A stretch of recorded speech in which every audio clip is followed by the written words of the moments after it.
Coucou, c'est Chloé. Bienvenue sur mon podcast, La Pétillance, un lieu où on parle de toi, de moi, de nos amours et de nous.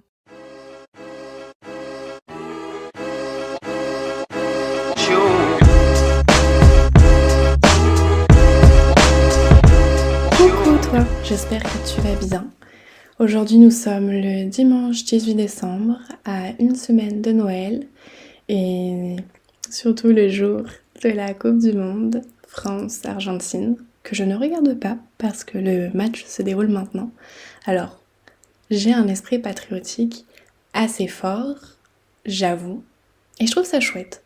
Mais c'est vrai que j'avais envie, profondément envie, de te retrouver, de vous retrouver pour enregistrer un épisode parce qu'il se passe des choses intenses en ce moment dans ma vie et je crois que c'est assez saisonnier finalement, assez dû également peut-être aussi au cycle de fin d'année.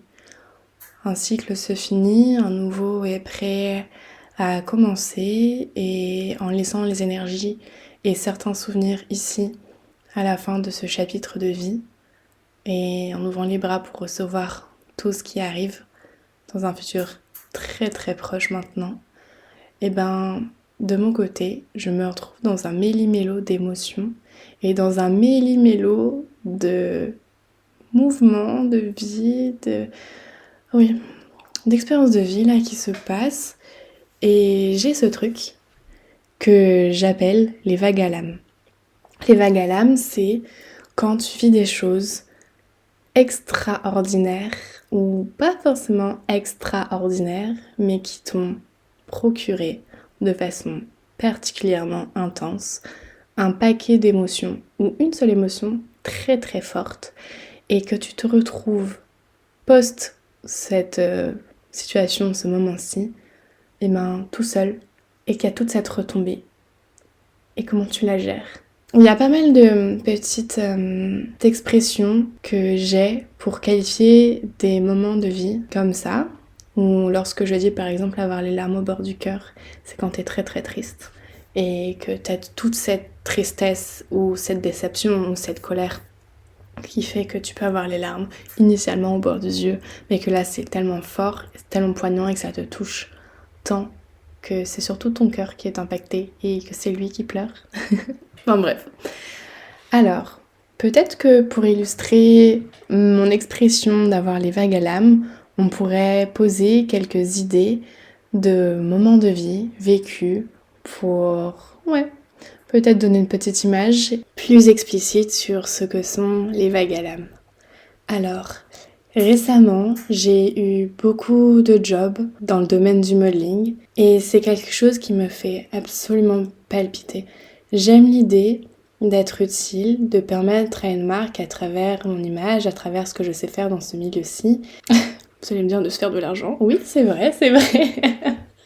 Oui, c'est vrai. Mais d'accroître son activité d'une façon ou d'une autre, de mettre en valeur ses produits qu'il propose. Ou alors, j'aime me dire que je participe pour moi à faire quelque chose qui me fait du bien. Et ça me fait du bien parce que je me sens jolie, parce que j'ai confiance en moi, que j'aime tous ces conseils, toutes ces recommandations qu'on me donne pour mieux me tenir, mieux poser, mieux positionner ma tête et mon regard et mon ouverture de bouche, etc., etc.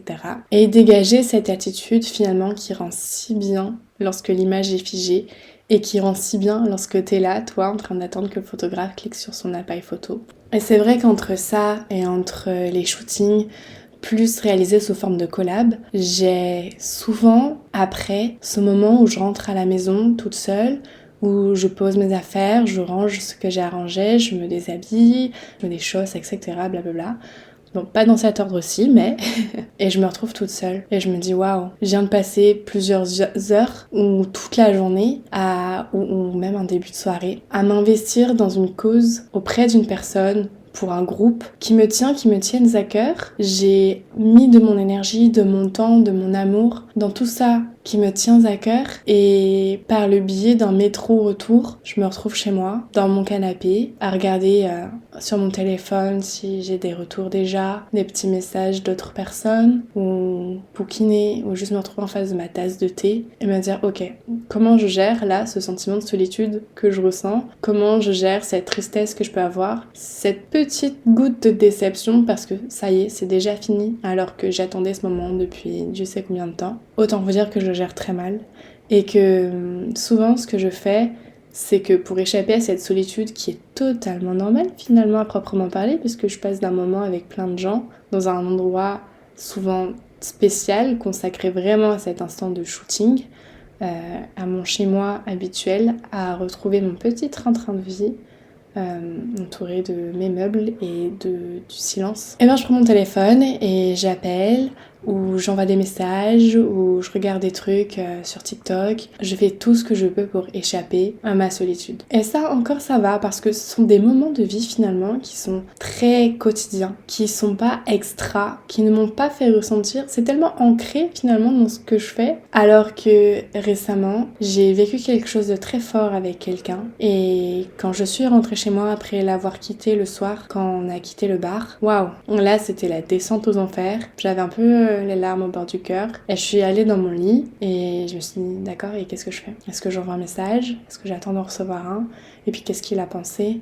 Et puis en fait, et puis ci, et puis ça. Et comment je gère le fait que j'aille pas bien? Et pareil, pour le coup, même constat, même activité. Je me retrouve à être sur mon téléphone, à tchatcher des gens, à regarder la vie des autres à travers ces petites vidéos de quelques secondes, à faire tout ce que je peux pour m'éloigner de la façon la plus grande possible, celle qui fonctionnera le mieux de tout ce que je ressens à l'intérieur. J'échappe le plus possible à mes émotions, à mes sentiments, à tout ce qui se trame en moi, au fond de mes tripes, et je trouve ça très dommage en fait. Parce que ça fait partie, finalement, autant que tout le reste, de cette expérience, de ce moment de vie. Et j'ai l'impression qu'au lieu de peut-être l'apprivoiser avant de le vivre pleinement, si j'ai du mal à le vivre autant que le reste, que je le mets dans un sac et que j'essaye de jeter pour pas du tout y faire face. Finalement, je vais pas vous proposer aujourd'hui des solutions que je n'ai pas. Par contre, je me suis dit que ça pouvait être intéressant peut-être de réfléchir ensemble à ces solutions qui peut-être vous avez déjà dans votre poche de votre côté. Et si c'est le cas, j'avoue, je vous envie un peu. C'est pas évident de dealer avec la nostalgie. C'est pas évident de ressasser des moments de bonheur ou des choses qui vous ont impacté d'une façon peut-être plus négative et d'être là, de laisser son cœur s'agiter et de se sentir un peu impuissant en fait et de juste subir le temps que ça passe, le temps que vous réussissez à vous endormir ou que vous retrouvez votre meilleur ami ou que vous trouvez un truc super intéressant à faire qui finalement vous divertit à fond et dans tous les cas qui vous permet de vous éloigner de ce que vous ressentez. J'ai réfléchi, j'ai fait un peu le tour de ce qui m'anime. Alors si je devais proposer une liste, je dirais le yoga, je dirais la méditation, je dirais la peinture, je dirais le sport, mais ça reste à temps partiel. En plus du froid, j'ai pas trop le courage de m'aventurer dehors. Je dirais passer du temps avec mes amis. Je sais pas si vous aimez aussi, mais moi j'adore ces moments simples où on se retrouve au marché à regarder les gens faire leurs achats, crier à qui veut bien les entendre, de venir acheter leurs produits, toutes ces couleurs, toutes ces odeurs. Quand tu te retrouves confronté au monde extérieur, avec souvent un peu de foule, surtout à Lyon, ça reste quand même très très agité, n'importe quel jour, n'importe quelle heure en soi, et que tu te rappelles tout simplement qu'il y a un monde qui vit en dehors de toi, et que tous ces gens qui vivent en dehors de toi, tout ce qui bouge autour de toi, finalement reste profondément ancré dans ta vie aussi. C'est parfois une piqûre de rappel de se rappeler qu'il y a des gens qui respirent autour, et qu'il y a des choses qui se passent dont on n'aura pas conscience parce que on ne saura jamais, parce que ça nous regarde pas, parce que c'est loin de nous, et pourtant ça se passe à côté. On dispute avec son chéri, quelqu'un qui doit aller chercher son enfant à la crèche, et par le biais d'une conversation téléphonique on le lui rappelle, quelqu'un qui fume et qui jette sa clope par terre, tout ce genre de choses qui font que le monde avance. En dehors de toi, il y a tout qui danse, que rien ne s'arrête, malgré toi ce que tu ressens qui reste un peu figé, et que c'est pour ça que ça fait mal, c'est que les émotions stagnent. Ça me rappelle qu'il y a de la vie et que je suis pas toute seule à vivre mon truc. J'aime les longues balades avec des podcasts dans les oreilles ou de la musique. Il y a plein de musiques qui te font te sentir vraiment comme une star quand tu déambules sur le trottoir, ou alors pas forcément comme une star, mais en tout cas qui te font te sentir bien. Alors bien avec toi, pas bien dans ta vie, ça peut par le même biais, mais bien avec toi, en mode t'as confiance en toi. Quand tu marches là, quand tu te trémousses, t'as confiance en tes pas, tu te sens beau, tu te sens belle, tu sais que tu dégages un truc, ou en tout cas t'as l'impression que tu dégages un truc. Ma chanson de Cool Kid, que je suis un peu parfois, en ce moment, c'est Florida... Oh, est-ce que c'est Florida ou California? Non, je crois que c'est Florida Kilo de Lana Del Rey, que je trouve très chouette. Bon, ça reste du Lana Del Rey, c'est très lent, c'est poétique, et puis c'est un peu nostalgique, mais il y a vraiment quelque chose dans cette chanson qui est très rythmée, et ça te donne envie de mettre tes écouteurs et sortir dehors pour faire tes courses, pour prendre des transports, rejoindre tes potes, etc.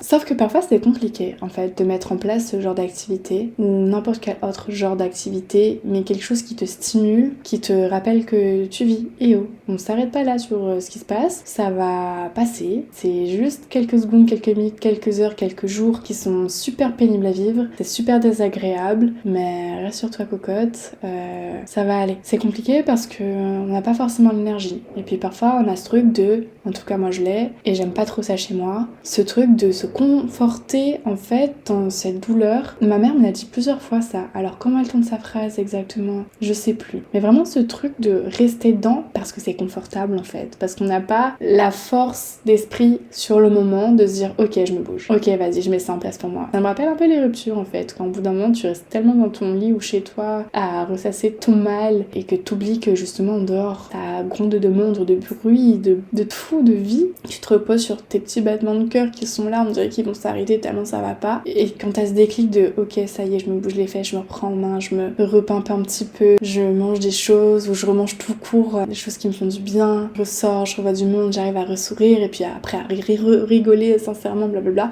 bah ça je trouve que c'est super compliqué et y a pas besoin d'être en rupture pour le vivre. Perso, un petit rien du tout ça peut me mettre dans un état de douleur si intense, et je trouve que c'est un peu chiant quand t'es quelqu'un qui vit les choses très intensément, grandement. Je me rappelle que c'est quelque chose que m'avait dit Sophie, la psy que je voyais avant. Bon, avant, il y a 7 ans de ça maintenant, au moins, je pense. On parlait justement de l'hypersensibilité. Peut-être que ça en parlera à certaines d'entre vous. Et si c'est le cas, dites-moi comment vous dealez avec ça. Dites-moi comment ça se passe pour vous. Ça, ce truc qui fait que vous êtes vous aussi en plus du reste. Comment ça se passe dans votre quotidien. De mon côté, c'est beaucoup de prises de tête. Des doutes, des remises en question. Pas forcément de moi, mais en tout cas de la situation. Ça peut m'inclure, moi, mes agissements, mes mots. L'autre, ses agissements, ses mots. Nous, nos agissements, nos mots. Et puis, on en sort quoi de cette situation, en fait? C'est quoi la fin de l'histoire? Quoi le sens de l'histoire? Qu'est-ce que je fais? Comment je me comporte? Je dois te dire quoi? Je dois t'envoyer un message? Est-ce que j'attends que tu m'envoies un message? Et si je t'envoie un message, est-ce que je te dis coucou? Est-ce que je te dis pas coucou et en fait, j'ai droit au but? Est-ce que je prends des pincettes ou pas? Puis c'est quoi la meilleure heure? Et puis en fait, tu t'en penserais quoi? Voilà, c'est ça. C'est ça. Et puis, c'est aussi vivre les choses, comme je l'ai dit en amont, avec une certaine, troisième fois que je dis le mot intense, certaine intensité du fait que parfois c'est super chouette parce que on a cette impression, j'ai cette impression très intime de vivre les choses comme si je savais que c'était la dernière fois que je les vivais. Mais je le sais, tu sais, genre j'en ai conscience. Et du coup j'en profite, je savoure ces secondes-ci de toute mon âme. Et puis il y a des fois où justement c'est moins chouette et là je suis confrontée à des gens ou à des moments forts, pénibles. Quand je le vis, j'ai juste envie de m'écraser au sol parce qu'en fait ça fait trop mal, parce que je sais qu'après ça je vais ressasser, y repenser, y remédier encore et que j'en parle autour de moi et que ça risque d'être chiant pour les autres et voilà. Mais il y a cette expression que je trouve pas injustifiée qui est parfois il faut se faire un peu violence. C'est vrai. Je crois que parfois il faut se secouer un petit peu, se pousser à faire des choses qui nous sortent de cette zone de confort, qu'importe si elle nous fait du bien ou pas finalement, pour sortir de notre lit, de notre maison, se faufiler dans les rues, se confronter au monde tout simplement et sortir de soi-même, parce que je trouve ça relativement simple et trop courant de se réfugier en soi. Je trouve ça très chouette pour faire des introspections, c'est nécessaire, câliner un peu notre ego, c'est nécessaire de lui parler, c'est nécessaire de le disputer lorsqu'il se fait trop grand, mais des fois c'est bien de mettre soi de côté. Et justement ce que je disais tout à l'heure, c'est de se confronter au monde en voyant comme il continue toujours de danser malgré nous et voir comme tout est encore en mouvement lorsque nous on est dans un état de latence. Je sais pas vous, mais moi ça me donne envie de m'y mêler. Comme quand tu vois des gens danser et que t'as envie de danser, mais que t'es un peu timide, ou que t'as ce truc où t'es pas timide quand tu danses parce que t'es sous, ou quand t'es avec ces gens-là qui te prennent par la main et avec qui tu sens comme une dancing queen ou un dancing king et que tu vas batifoler sur le dance floor, et tu peux y aller tout seul en fait. Tu peux y aller tout seul, faut juste te mettre un petit coup de pied aux fesses et t'as pas besoin des autres pour faire le dingue sur la piste de danse. Et je crois qu'il faut se rappeler parfois que ces choses-là qui nous animent, pour ma part, yoga, blablabla, eh bien c'est que si ça nous anime, si ça nous permet de grandir, d'apprendre à nous découvrir, ou quoi que ce soit de bienveillant et de positif et de lumineux, c'est que finalement, eh ben c'est que c'est bienveillant, positif et lumineux et que ça peut être tout à notre avantage de le cultiver. Et même si parfois, c'est comme quand t'as faim et que t'as grave la flemme d'aller te faire à manger, eh bien tu sais que c'est nécessaire pour toi, pour ton corps, pour ton esprit, c'est nécessaire pour que tu vives ce carburant-là. Et je pense que les activités qui font que t'es toi et que tu kiffes la vie, eh ben c'est aussi important à cultiver. C'est aussi important de trouver parfois le courage, la force, l'énergie, faire ce petit effort qui sur le moment peut être compliqué, mais finalement quand tu le fais et que t'es dans ton activité, dans ton truc, vu que quand tu l'as mis en place, mais en fait c'est super réconfortant et c'est tout douillet et tu retrouves ces sensations qui sont complètement autres que ce que tu ressentais jusque-là de vraiment désagréable. Je trouve ça trop chouette. Ça veut pas dire que de mon côté je le fais tout le temps. Non, bah là ça fait 2 nuits que je ressasse et que la seule chose qui me fait du bien c'est d'en parler. Et c'est une très bonne chose d'en parler. Si vous êtes très à l'aise avec les mots et que vous y voyez du réconfort, encore une fois, je trouve qu'on a tous tout à son avantage de mettre ça en place pour se faire du bien. Mais c'est vrai que des fois c'est important de se faire du bien que par soi-même, je pense. Ça permet aussi de nourrir cette relation qu'on a avec soi et de se montrer, de se prouver, même si on n'a pas forcément quelque chose à se prouver, ça peut être le cas et que voilà, de se rappeler aussi qu'on est son propre pilier, qu'on est son soleil et que c'est pas nous qui gravitons autour des autres planètes, c'est-à-dire les autres, le reste qui fait notre vie. Mais c'est bien le reste, ces autres, qui gravitent autour de nous.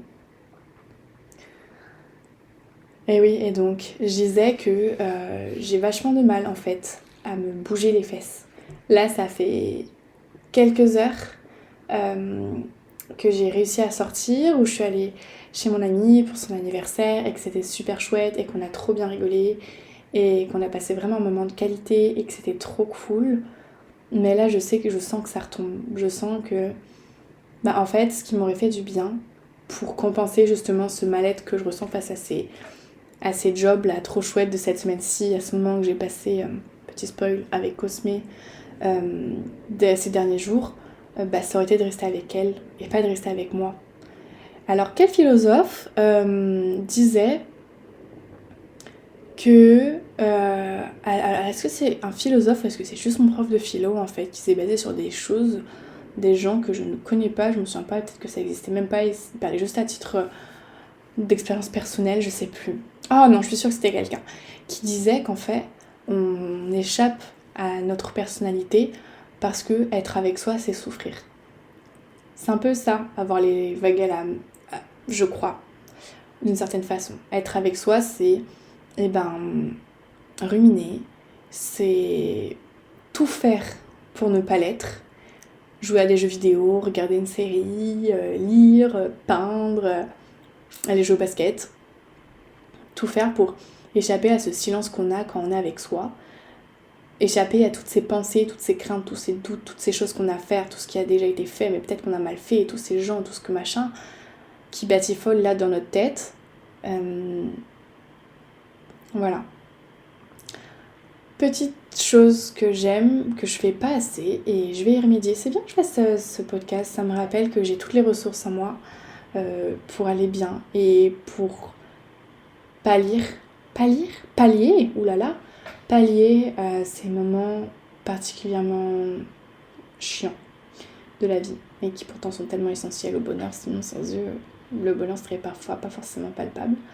Après, que j'ai toutes les clés en main pour aller bien. Et donc j'allais dire que la méditation, c'est une bonne porte, une bonne ouverture vers une expérience qui vous recentre, Vous faites votre introspection à travers vos respirations, à travers ces pensées que vous essayez de laisser filer, que vous laissez passer, qui glissent sur vous, à travers toutes ces énergies, tout ça, toutes ces ondes-là que vous libérez quand vous fermez les yeux. Vous vous centrez sur une image, un son, quelque chose dans votre tête qui est là pour justement let it go le reste, qui est là pour vous ancrer à vous, au moment, à l'instant, au temps qui est là, dans lequel vous êtes. Waouh, mais je vais peut-être faire un épisode méditation guidée. et en même temps, quand vous sortez de ce moment passé avec soi, j'ai ce truc de mon côté et je crois que c'est pour ça que j'aime autant la méditation. J'ai ce truc qu'en fait, je me sens complètement ouverte au monde. Parce que contrairement à ce que j'ai dit tout à l'heure, où parfois pour se sentir bien avec soi, c'est important de se rappeler l'importance et l'existence du reste et des autres. Parfois quand tu fais le process inverse et que tu te retrouves avec toi uniquement, tu viens gratter tout ce qu'il y a à l'intérieur, tu te sens plus ouvert aussi parfois au reste. Vous voyez ou pas ce que je veux dire? Et je crois qu'il y a ce truc aussi d'accepter la vie telle qu'elle est. De faire confiance à l'univers. Ça par contre ça vient de mon prof de philo. Monsieur Soleil, on l'appelait, parce que ça lui va très bien, parce qu'il rayonne, parce qu'il dégage des ondes tellement douces et très joviales. Faire confiance à l'univers, faire confiance à la vie. Ça veut pas dire nécessairement croire au destin, mais c'est être en tout cas dans cette acceptation du présent, entre parenthèses, et du passé. C'est dans cette acceptation du présent. Je vis ça, je suis légitime et je suis aussi indulgente envers ce qu'il se passe en moi. J'ai le droit de pleurer, j'ai le droit de crier, j'ai le droit de taper dans des coussins, j'ai le droit de refuser de manger ce repas parce que dans mon ventre ça se passe pas. J'ai le droit de vouloir boire du coca pendant 2 jours parce que c'est le seul truc qui me fait du bien au cœur. J'ai le droit d'aller mal. J'ai le droit, et puis c'est ok, et puis c'est normal, et puis si ça n'arrivait pas, alors est-ce que je ressentirais un jour du bonheur? Pas forcément. Et ça permet déjà de relativiser. Je vous ramène au post que j'ai fait là dernièrement, où j'évoquais justement cette idée de relativisme et cette idée de résilience, parce que je crois cette capacité intime de résilience. Alors bien sûr, sauf si vous êtes un peu déséquilibré, et ça arrive par période ou pas en tout cas. Ça dépend de chacun, je pense, et de son histoire de vie.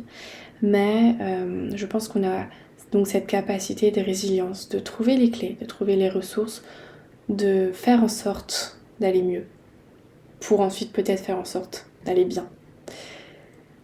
Voilà, je crois qu'on va s'arrêter là. J'ai bien parlé. Ça m'a permis de me faire une piqûre de rappel de je suis capable d'affronter ces moments-là. Je suis capable d'aller bien et encore une fois, j'ai ce qu'il me faut en moi, dans mon entourage, dans ma vie, que je peux mettre en place, sur lesquels je peux me reposer et utiliser pour aller de l'avant et traverser tous ces petits moments de vie particulièrement douloureux. Ou ces grands moments de vie très douloureux. Et voilà. J'espère que ça vous aura fait une piqûre de rappel aussi à vous. Ça fait du bien parfois, ça permet de reprendre un petit peu de souffle de confiance en soi et d'amour de soi. Et voilà, se rappeler la capacité qu'on a de prendre soin de soi. Sans nécessairement passer par quelqu'un d'autre, ou si c'est le cas, c'est très bien aussi. Sans nécessairement passer par quelque chose d'autre, et si c'est le cas, c'est très bien aussi. Voilà. Je vous embrasse. De mon côté, j'espère que ça va aller mieux très vite et je vais faire tout ce que je vous ai dit, que je fais d'habitude. Et si c'est un peu également de votre côté douloureux en ce moment, eh bien, je vous envoie mes plus belles ondes. Dans tous les cas, je vous envoie mes plus belles ondes. Je vous embrasse, prenez soin de vous. Vous êtes important, rappelez-vous, et vous êtes capable de prendre soin de vous. Rappelez-le vous aussi. Gros bisous et à bientôt.